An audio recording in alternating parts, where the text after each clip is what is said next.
I love baseball. I think that you love baseball. I do. I think Brendan has a love-hate with baseball. I enjoy baseball. He enjoys I wouldn't say baseball. he's entertained by baseball. He loves it at times. It's seasonal, his love with baseball. I love it. You love it. I think a lot of people kind of look at us as a baseball show and know that we love baseball.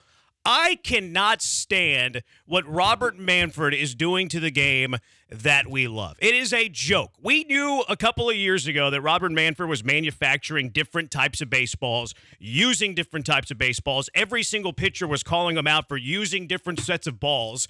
And Robert Manfred lied about it through his teeth for like 12 months and then finally was like, oh, yeah, we were using different baseballs. Oh, COVID, assembly stuff. It's on a ship, like whatever. Excuse after lie after lie. And then we find out today, look, this is a report. This is a study. And you could make the case that you don't believe in studies. You can make the case that the sample size is too small, whatever. There has been a study that shows that Major League Baseball, according to the study, used 3 different baseballs throughout the 2022 season.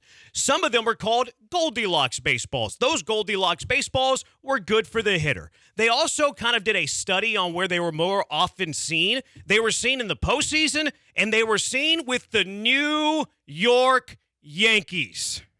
This is the biggest problem that I have with all of this that I've always had, which it's your ability as a league to try and control the outcome for the maximum result of the league itself. From a marketing perspective, the fact that you wanted to dumb down the baseballs when home run numbers were going literally through the roof.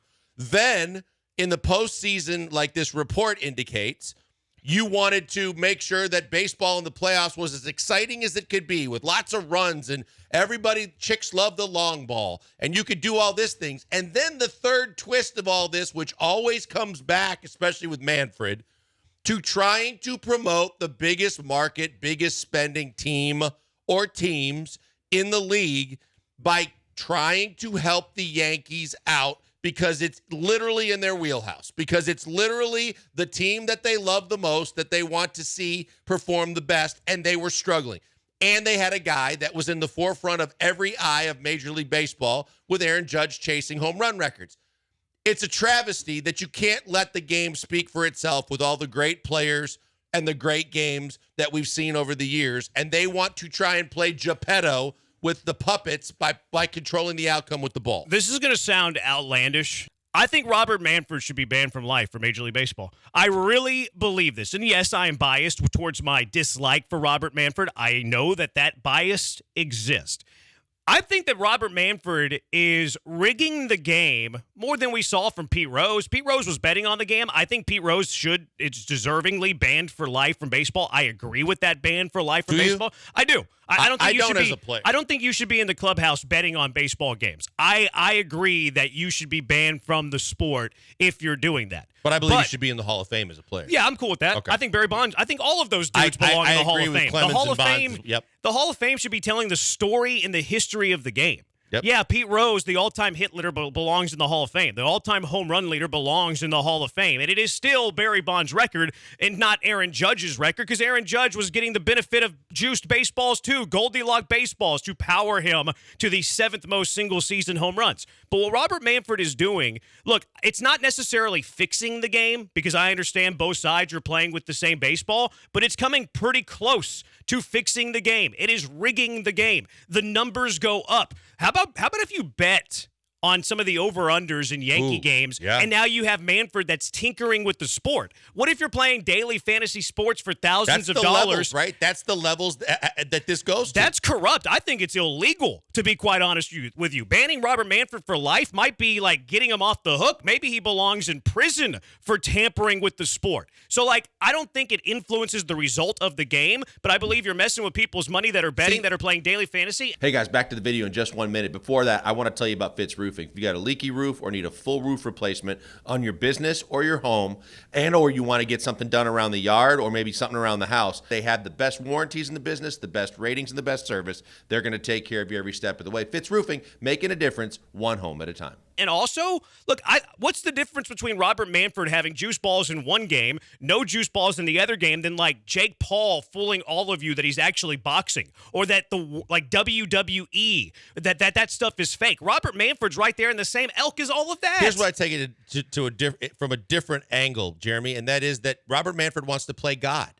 Because Rob Manfred wants to dictate the way he wants to dictate. In this situation, he wants to control the outcome of games, which we knew in the past with the baseballs. But then on its biggest stage, when it means the most, when the team should let the outcome be decided on the field, you're actually tinkering and playing God again by trying to control the outcomes and get more runs scored and give teams that have power hitters a bigger advantage. But on top of that, let's take it a step back. Let's go back all the way to after the outcome of 17 with the cheating scandal. He refused to be open-minded to try and do the right thing, to prosecute all the teams that were cheating and investigate all the teams that were cheating, call out all the teams that were cheating, and put it all on the rug.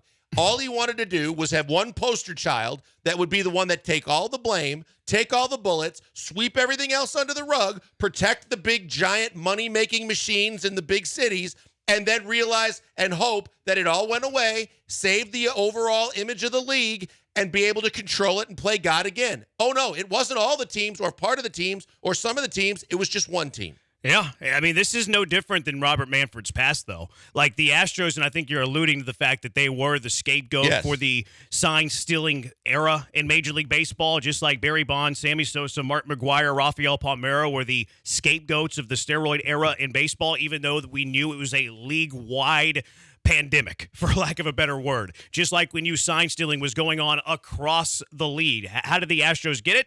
More than likely from Carlos Beltran, who came from the New York Yankees. Whatever happened to that New York Yankee envelope, it was sealed forever, finally got released. They didn't do any sort of investigation. They talked to one singular person, didn't give anybody amnesty to actually come on the record. Robert Manfred has always protected his baby. His baby is the New York Yankees. Not only has he gone from protecting his baby of the New York Yankees, he is going so far to be a corrupt criminal to try to give the New York Yankees as much as he could possibly give them, whether it's Aaron Judge and hitting all of the home runs, giving him the excitement of a home run chase, giving him the fact that he won an MVP. But on top of that, the fact that there is no transparency on what's going on, and Robert Manfred denied this. Robert Manfred was told about this story. He's like, "Oh, no, we cannot believe the evidence of that story. We've been playing with the same ball all year." Robert, I'm sorry, I can't believe you. You've been lying through your teeth forever, and you've been corrupt forever, and I don't believe anything that you say. It's like a politician. At a certain point, when you lie and pull the wool over people's eyes over and over again, at a certain point, there's just, you know what, you're completely out of the realm of possibilities in terms of, I can't believe anything you say, and I'm not going to spend the time to try and investigate it any further.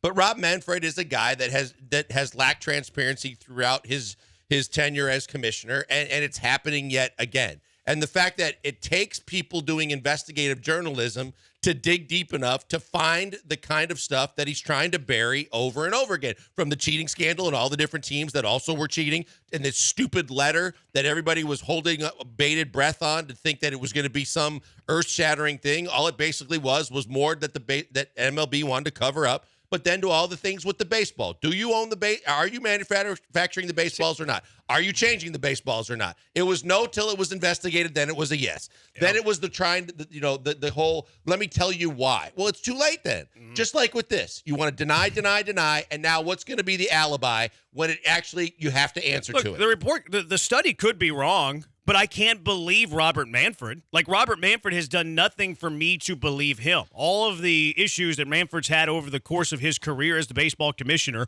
most recently with the baseballs he was lying about, eventually admitted to it, the whole Yankee letter, using the Astros as a scapegoat. Robert Manfred should be banned for life in Major League Baseball. He should be thrown in prison for corruption. I'm not going that corruption, and he's stealing money from people. I do want to say, Jeremy, you said that the study could be wrong. Could be. I think there's aspects of it that could be wrong. Like, I'm a little bit skeptical because the sample size is so small. It was like 200 baseballs. Yeah, out of 290,000 that get estimated to be used in a year. Mm-hmm. I'm a little skeptical about only the Yankees had the Goldilocks ball. But I think 202 is enough for them to see that there is a different range. Sure. Like, I think it's a safe bet to say the study was correct on the range of the weight of the baseball. The only part I'm skeptical about is where they went. But Well, I mean, think part of the study doesn't say they only went to the Yankees. It just the it graph kinda does. no, it doesn't. Yeah, it does. No, it Any no, I'm chance- looking at it right now. No, it doesn't. Any was chance any Yankees? of them went to St. Louis? The commemorative games, All-Star game, and postseason. postseason. In the regular There's more season- postseason than Yankees. You think there was some in the home run derby that were also in St. Louis? But, Yes. but if you read the article, Absolutely. if you read the article, it says within the article the Yankees were the only team outside of commemorative games in the regular season. That's a crime. That's a crime. Throw Robert Manford in jail. Put him behind bars. Never allow him to be anywhere near Major League Baseball again. As much as you sometimes get pushed, you're not getting pushed back on that in Houston. Everybody would love to see Rob Manford taken out of the game of baseball.